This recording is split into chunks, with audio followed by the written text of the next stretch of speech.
IBC Tamil செய்திகள். APPCO Claim Accident Management Specialist அணுகி வாகன விபத்தை உங்கள் காப்புறுதி நிறுவனத்திற்கு அறிவியுங்கள்.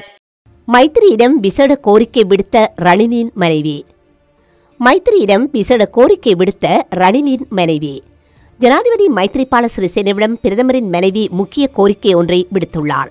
சிறை தண்டனை விதிக்கப்பட்டு சிறையில் தடுத்து வைக்கப்பட்டுள்ள பொதுபல சேனா அமைப்பின் செயலாளர் கலகொட அத்தேஞான செயலருக்கு பொது மன்னிப்பு வழங்க வேண்டாம் என கோரிக்கை விடுத்துள்ளார். ஜனாதிபதியினால் வழங்கப்படும் பொது மன்னிப்பை தவறாக வழங்க வேண்டாம் என்ற தலைப்பில் தனிநபர்கள் மற்றும் 252 அமைப்புகளைச் சேர்ந்த உறுப்பினர்களின் கையெழுத்துடன் ஜனாதிபதி மைத்ரிபால சிறிசேனவுக்கு அனுப்பி வைக்கப்பட்டுள்ள கடிதத்தில் பேராசிரியர் மைத்ரி விக்ரமசிங்க கையெழுத்திட்டு தனது கோரிக்கையை முன்வைத்துள்ளார். பொதுபல சேனா அமைப்பின் செயலாளரான ஞானசார தேரர் நீதிமன்றத்தை அவமதித்த குற்றத்திற்காக மேன்முறையீட்டு நீதிமன்றம் அவருக்கு 19 ஆண்டுகள் கடூழிய சிறை தண்டனை விதித்ததுடன் அந்த தண்டனையை 6 வருடங்களில் கழித்து முடிக்க வேண்டும் எனவும் உத்தரவிட்டிருந்தது. ஞானசார தேரர் சிறை தண்டனை அனுபவித்து வரும் நிலையில் ஜனாதிபதி அவருக்கு பொது மன்னிப்பு வழங்க வேண்டும் என பௌத்த அமைப்புகள் கோரிக்கை விடுத்து வருகின்றன.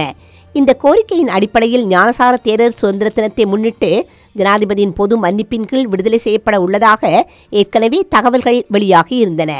அனைத்து வாகன சேதங்களுக்கும் அதிகப்படியான இழப்பீடு பெற்று தருகிறது உங்கள் ஆப்பி கிளைம்.